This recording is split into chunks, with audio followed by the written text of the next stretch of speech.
Buenas tardes a todos, son las 5 y no sé cuántos minutos, apenas uno en mi reloj. Vamos a empezar la tercera parte de este tema que estamos mirando acerca de la Trinidad. Pónganse, alístense, traigan Biblia, traigan todo para que miremos acerca de este tema, que es un tema yo creo que para personas que tienen que tener también cierta madurez espiritual, porque muchas personas se lo toman como un ataque. Esto no es un ataque a nadie ni a ningún círculo. Esto es simplemente remanente de Sión, la verdad que cambia vidas, porque dice la escritura en Juan 8:35, y conoceréis la verdad y la verdad os hará libre. Juan 8:35, y conoceréis la verdad y la verdad os hará libres.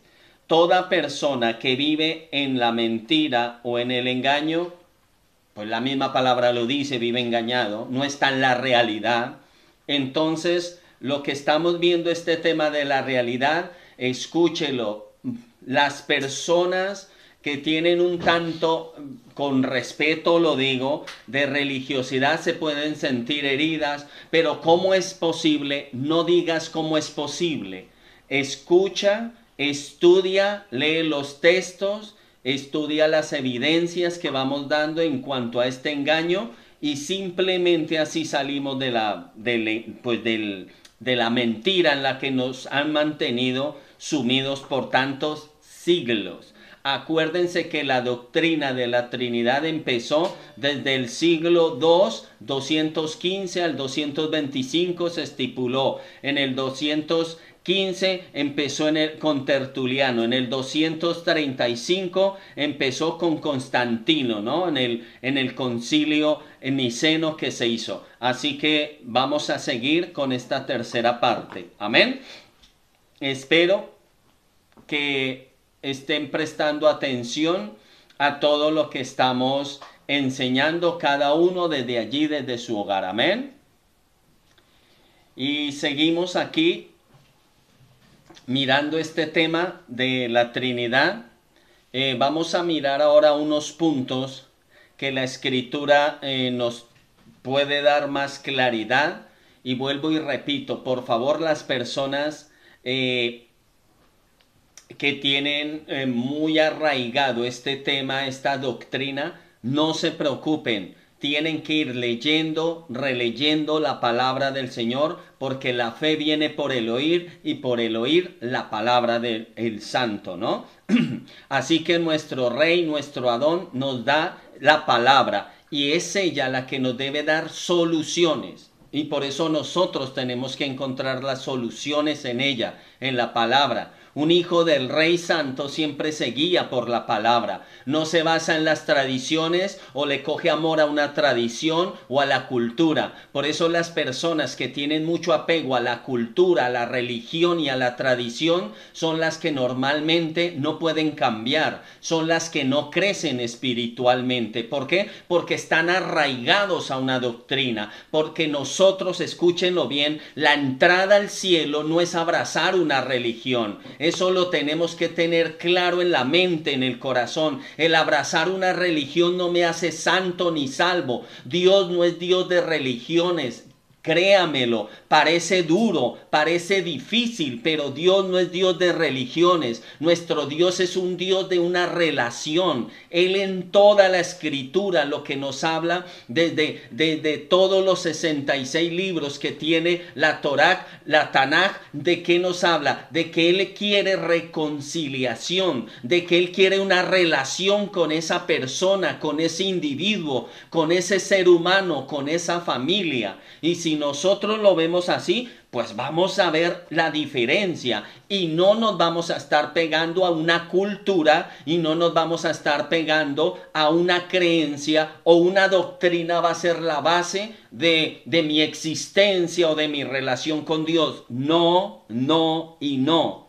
Lo que yo debo apegarme es a la escritura, y como ya vimos, en el Nuevo Testamento, lo que se llama Nuevo Testamento, o sea, el Brit Hadashah, o sea, el pacto renovado, nosotros tenemos que entender que nosotros vemos, observamos y estamos trayendo unas evidencias claras de que fue alterado. ¿Por qué? Por la iglesia. Y entonces al detectar esto, pues es donde vamos a ver pues un poco más allá. Amén. Espero que quede claro. Ahora quiero que vayamos al libro de Marcos 12:28. Marcos, Evangelio de Marcos 12:28. Y dice la escritura así: acercándose uno de los escribas, de los que había oído disputar y sabía que le había respondido bien, le preguntó: ¿cuál es el primer mandamiento de todos? Y el Mesías le respondió: el primer mandamiento es, oye, mírelos bien, que aquí dice Shema. ¿Qué es Shema? Shema es escucha, escucha. Lo que un hijo, escúchenlo bien, cuando un hijo, todo creyente nace por Shema. ¿Por qué? Por escuchar. Shema es que el Espíritu, el Ruaj de Dios, el Santo Espíritu, ya lo tienen apuntado, ¿por dónde entra? Por el oído. Shema. ¿Y qué dice el versículo 29? Marcos 12:29. El primer mandamiento, está diciendo el Mesías, es Shema Israel, el Adón, nuestro Elohim, el Adón uno es. ¿Lo entendieron? Estoy leyendo Marcos 12:28 y 29. El 29 dice, porque un maestro le pregunta, dime cuál es el primer mandamiento. Le está preguntando al Mesías. Y el que le dice, él le dijo, y el Mesías le respondió, el primer mandamiento es, oye Israel, el Señor vuestro Elohim, el Señor uno es. ¿Entendido eso? Eso que nos aclara que eso está en la Torá, que eso es la Torá, que esa es la verdad. O sea que no tenemos tres dioses, sino un Dios vivo, un solo Dios y Padre eterno, creador de todo, lo visible y lo invisible. Amén. Ese versículo remárcalo, pero inténtalo grabar. ¿Para qué? Para que no se olvide, porque esa es la fórmula que el Mesías dio en toda la escritura. Ahora vamos a ir a Isaías 44. Isaías 44, el versículo 6. 44:6. Que les estamos dando evidencias bíblicas, para que no lo tengamos claro. Y dice, lee bien, escucha bien. Dice, así dice Elohim, Rey de Israel, o sea, el Dios de Israel, y su Redentor, el Elohim de los ejércitos. Y miren lo que apunta, yo soy el primero y yo soy el postrero, y fuera de mí no hay dioses. ¿Más claro? O sea que Isaías, el apóstol Mateo, el apóstol Marcos no lo confirman. ¿Cuál es la estructura de nuestro rey, de nuestro Dios? Una persona, un rey, un Dios. Y para las personas que están escuchando desde aquí, pues va a ser una locura, porque como no les dijeron que iban a estudiar una doctrina de la Trinidad, que es una doctrina falsa, pues estarán alucinando. Por favor, si tú has llegado hasta aquí, vea los siguientes audios para que puedas entender toda la base de lo que estamos enseñando, por favor. Ahora les voy a leer una cita que es increíble, es increíble. Mire, ustedes sabían que en el Corán, apúntense en esto, que esto es parte de la evidencia. En el Corán, capítulo 4, versículo 171, Corán 4:171, mira lo que dice. Mire lo que pone, se lo leo.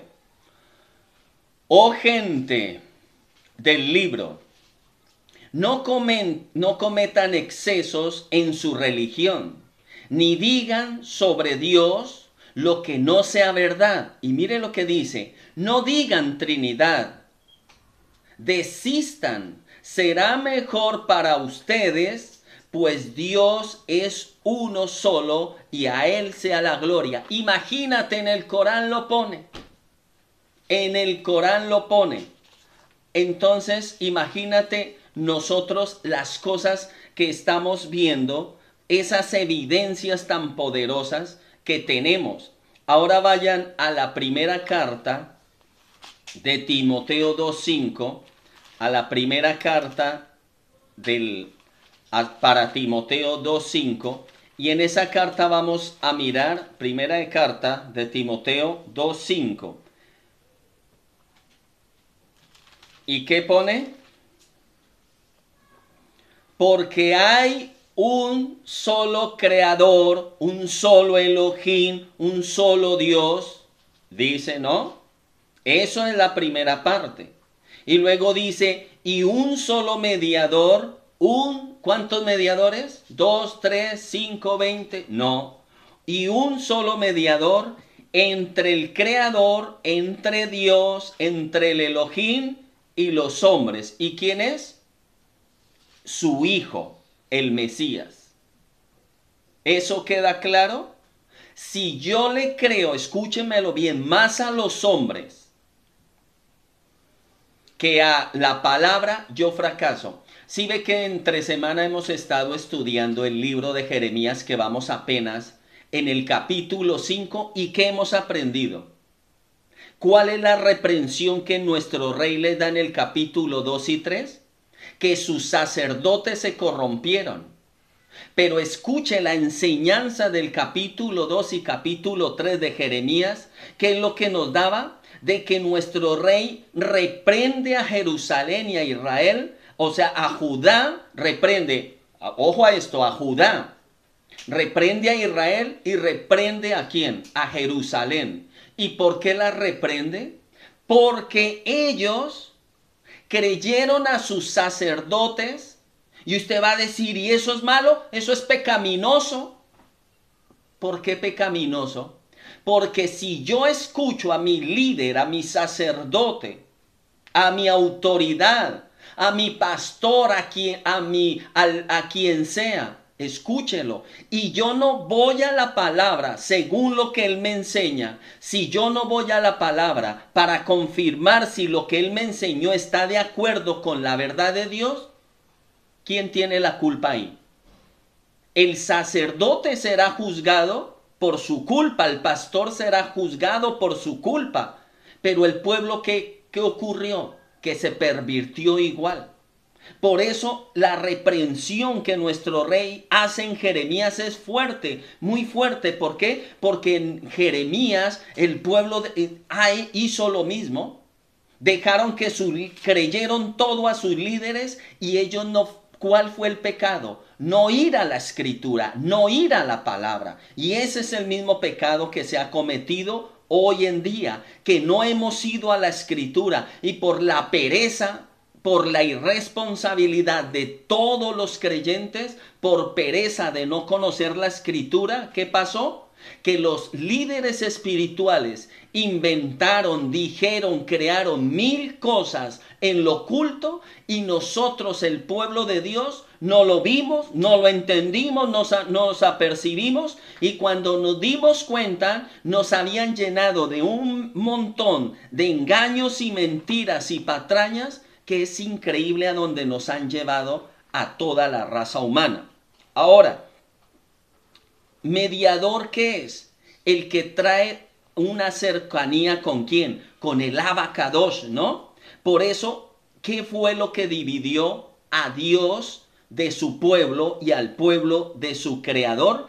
Pues fue el pecado. Y por eso se necesitaba un mediador. Y ese mediador es nuestro Mesías. Y Él es el que, al traer a su Hijo, al traer la imagen de su Hijo a nosotros, Él restauró al hombre al sacerdocio que el hombre había perdido. ¿Qué sacerdocio? Cercanía que tenía el hombre con su Dios. Y por eso, por medio del sacrificio, Él nos ha hecho ¿qué? Aceptos por medio de su Hijo, por medio de la imagen suya perfecta que es su Hijo. Ahora, por eso un hijo, un creyente, no puede estar basando su vida, escúchelo bien, nuevamente repito, en religiones. Nosotros no fuimos llamados ni creados para seguir religiones. Nosotros fuimos llamados para tener una relación pura, viva, santa, original con nuestro Creador. Amén.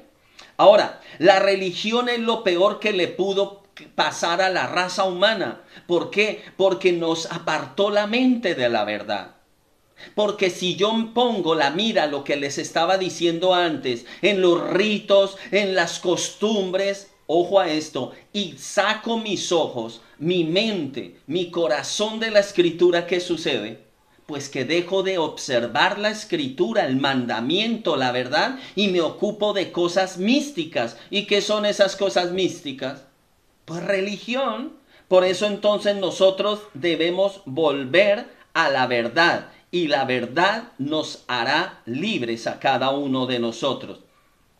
Entonces es por eso que nosotros, los hombres, ¿qué hicieron? Los hombres siempre que han querido hacer, escúchelo bien, la religión siempre quiere crear ídolos. ¿Qué hace la religión? Siempre quiere crear ídolos, apunte eso.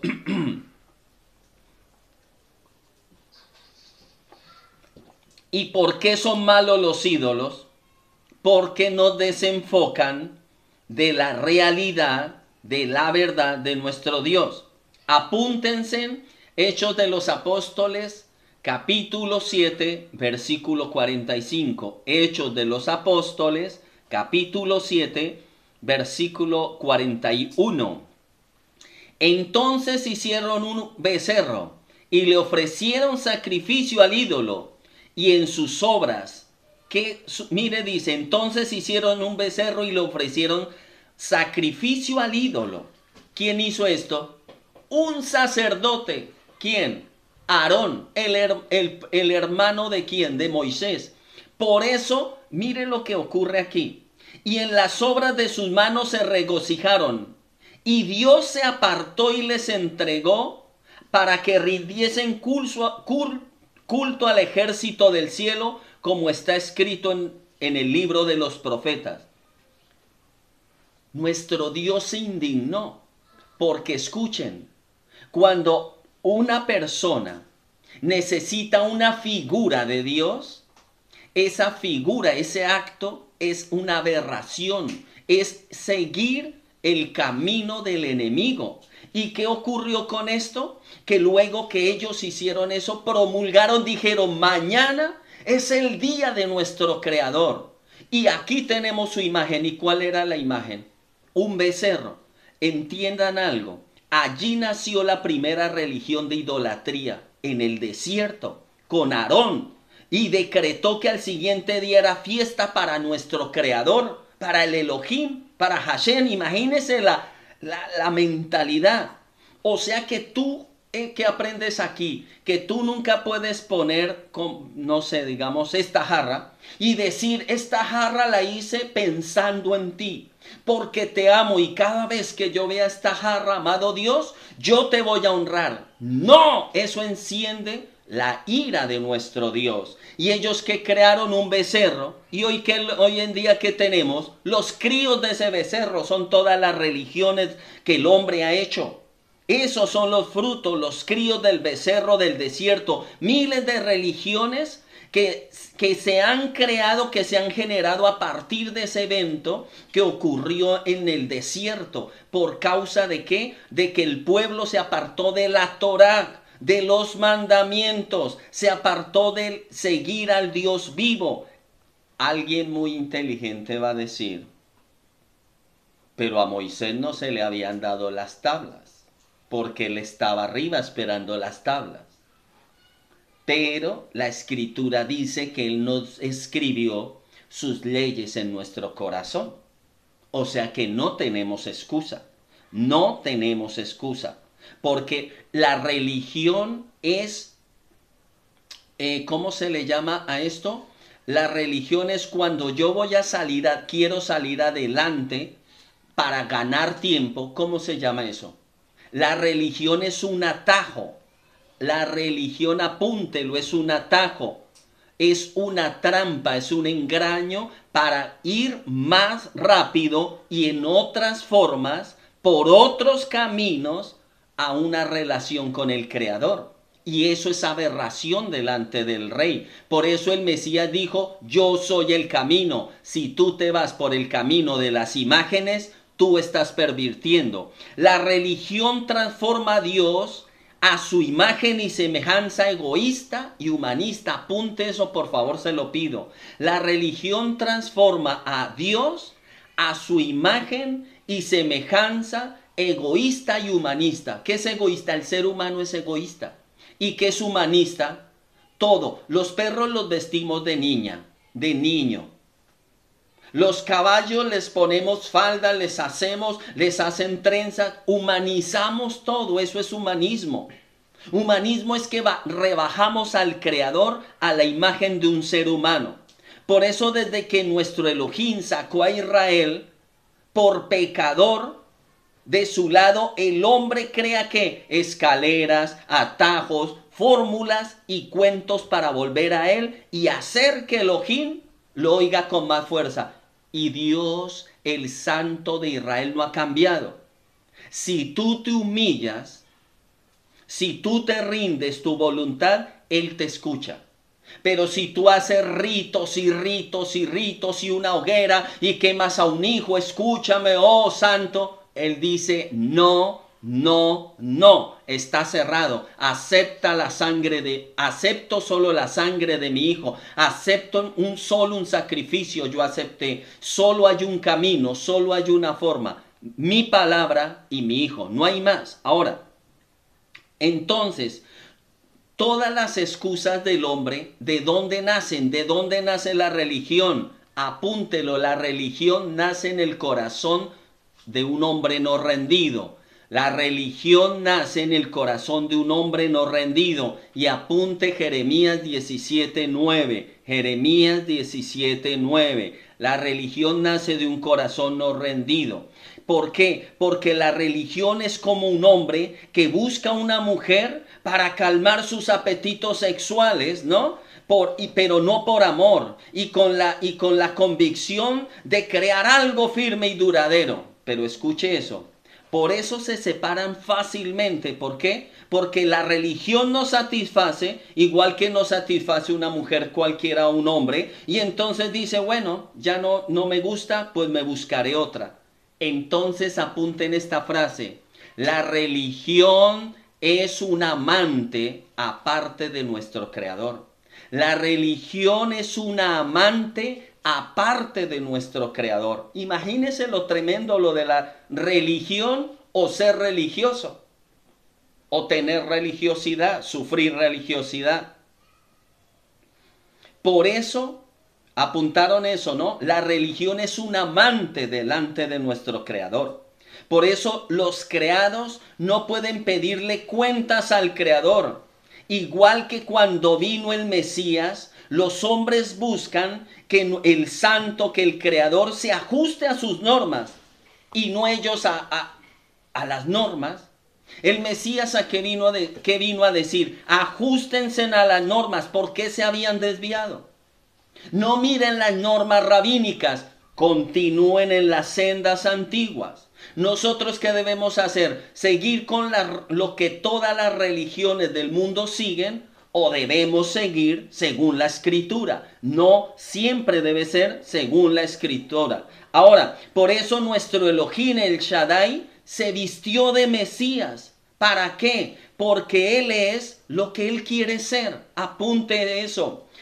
Nuestro Creador es lo que Él quiere ser. Y si Él se vistió de Mesías, pues es el Mesías.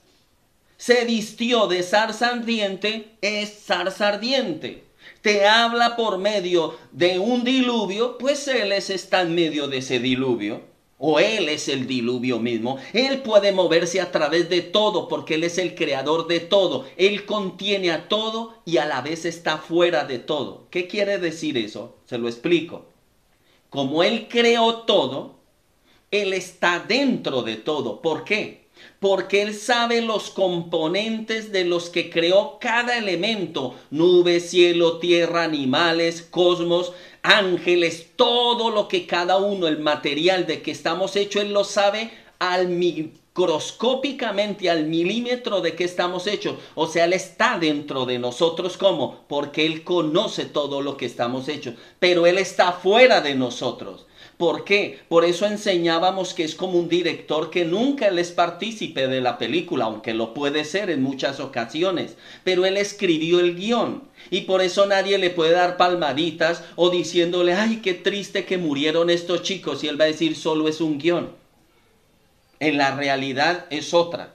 Yo estoy fuera de vuestra realidad. Por eso nuestro Dios está fuera de nuestra realidad, ojo, pero dentro de la misma a la vez. Porque la ve como nosotros la vemos y la percibe como nosotros la percibimos. Y eso es lo hermoso, que Él tiene esas dos contrapartes. ¿Por qué? Porque Él es Dios, porque Él es el Santo, porque Él es el justo, el Todopoderoso. Amén. Espero que eso quede claro. Ahora, el término Trinidad aparece 215 veces por parte de, acuérdense, aparece esto en el año, perdón, me equivoqué, en el año 215 por parte de Tertuliano.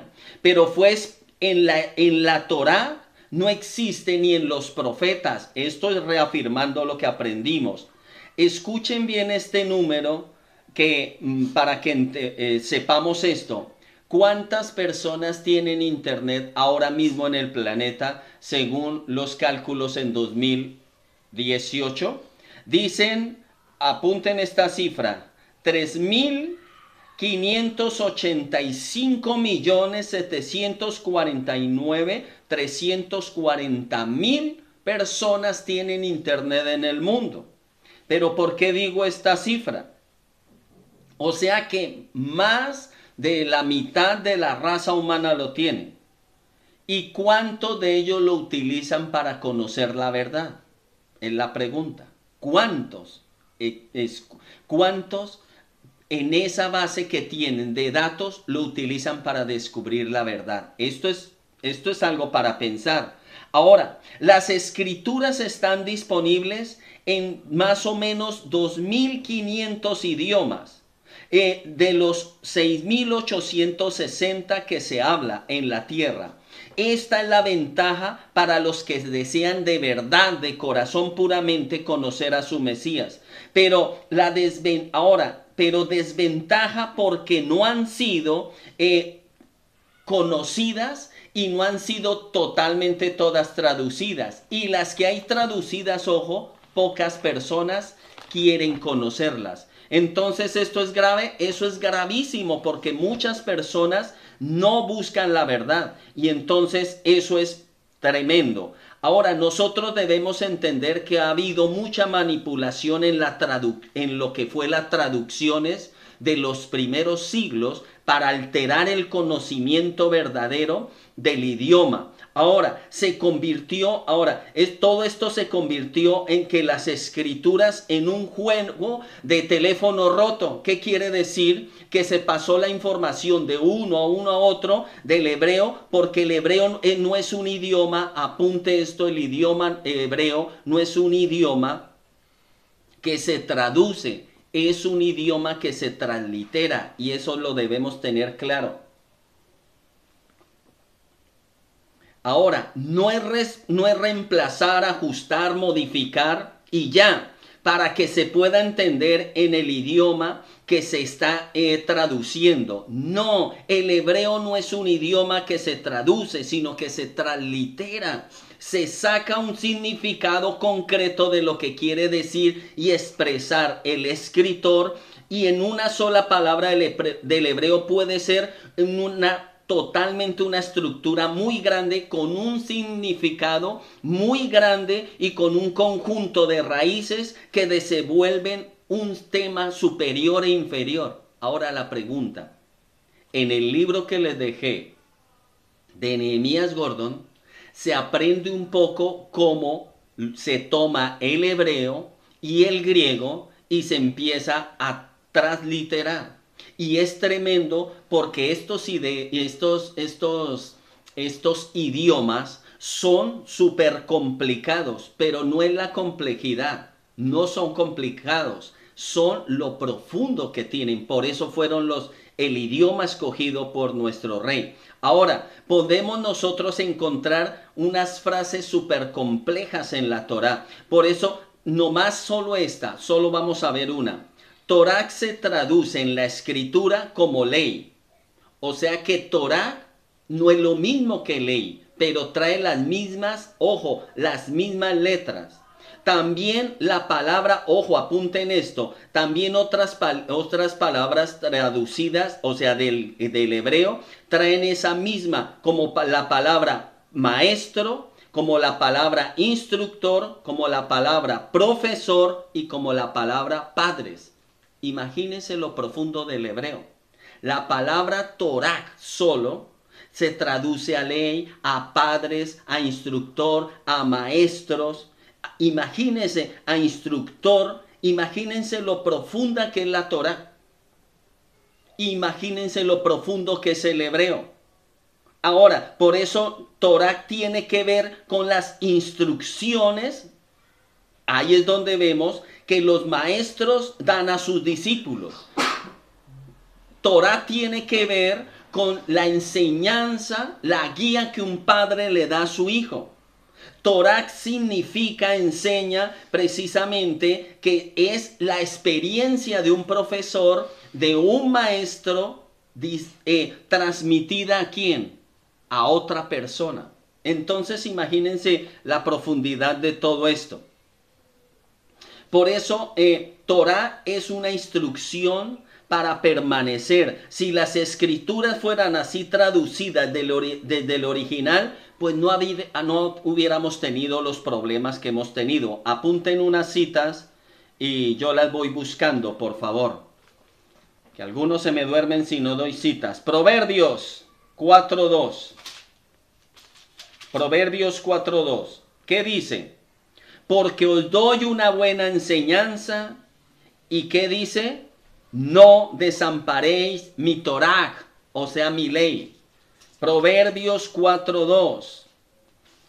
Porque os doy buena enseñanza, no desamparéis mi Torah. Por eso donde pone Torah, nosotros no la debemos alterar, porque donde pone ley es Torah. Salmo 78.1, apúntelo. Salmo 78.1. Oh pueblo mío, escucha mis ordenanzas, abre tus oídos a lo que digo. Miren lo hermoso de ese Salmo 78. Oh pueblo mío, escucha mis enseñanzas, abre tu ¿qué? Shema, tus oídos a lo que digo. Shema es escucha, atiende, percibe, recibe la instrucción. Ahora, Proverbios 3.1, ¿qué dice? Hijo mío, no te olvides de mi ley. ¿Qué dice? Proverbios 3.1. Hijo mío, no te olvides de mi ley. Y en tu corazón guarda mis mandamientos.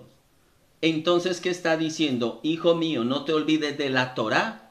Y cuando guardes los mandamientos, estarás guardando la totalidad de mi Torá.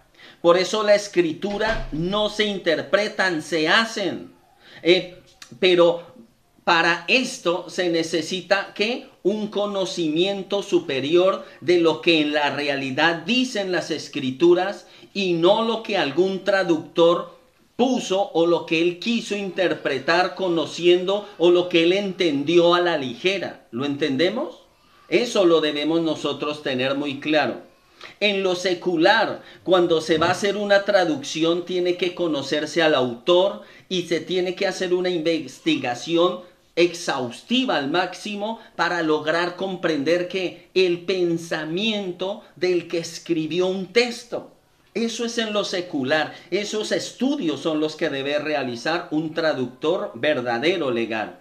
Ahora, por ejemplo, algo que nosotros, sabiendo que este conocimiento va a llegar a tantas personas, ¿será que no se debió ser más responsable en las traducciones? ¿Y cómo cogimos, por ejemplo, digamos, descubrí el Mateo griego? ¿Y por qué no averigüé si el original de Mateo era griego?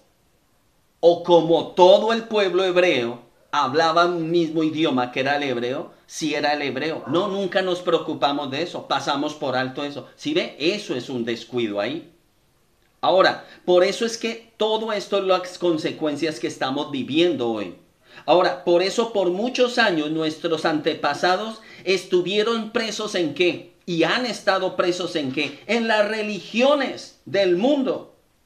En las religiones. Y llegaron también a este nuevo continente y se dejaron ¿qué? Permanecer sus conciencias quietas sin mirar la realidad de lo que aprendían. O sea que eso es también otro grave error, ¿no? Por causa de una necedad. Y al pasar las décadas que fue sucediendo, que olvidaron la procedencia y cómo cada uno de los israelitas, cómo la palabra, la esencia, la cultura hebrea, la esencia de la Torá, ¿qué se hizo? Se fue perdiendo y no hubo una persona, no hubo un grupo, no hubo ni siquiera congregaciones que dijeran alto, esto hay que pararlo. No, todos siguieron ¿cómo se dice? La bola de nieve. ¿Y esa bola de nieve en qué se convirtió? Pues en algo gigantesco que está esparcido por todo el mundo, lleno de sectas cerradas. O sea que todo el que no vive bajo la Torá, ¿en qué anda? ¿En qué anda? En errores. En errores.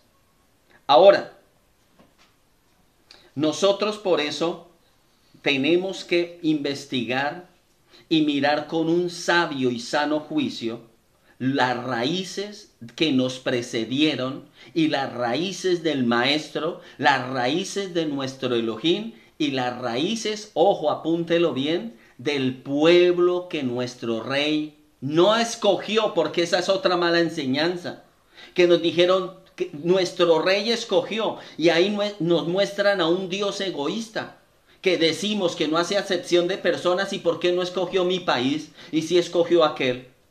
Él nunca escogió, en ese entonces él no había escogido, él creó y por eso llamó a Abraham y le dijo, en ti será, yo crearé una nación, te será traída descendencia. ¿Y por medio de quién lo hizo? De Jacob. Y Jacob que tuvo los 12 hijos, las 12 tribus y todo nace, él no la escoge, él la crea. ¿Entendido? Ahora, lo peor de todo esto es que la imprenta se crea en ¿cuándo? En 1436. Y no era fácil el acceso a los originales de las escrituras y las que habían estaban en latín ya. Ay, Dios mío. Y que la Iglesia Católica había encadenado las escrituras porque solo ellos las podían interpretar. ¿De dónde salió eso? ¿De dónde salió eso? ¿Cómo se llamó esa etapa? ¿Cómo se le llamó esa etapa? La etapa oscura. Se llamó la etapa oscura.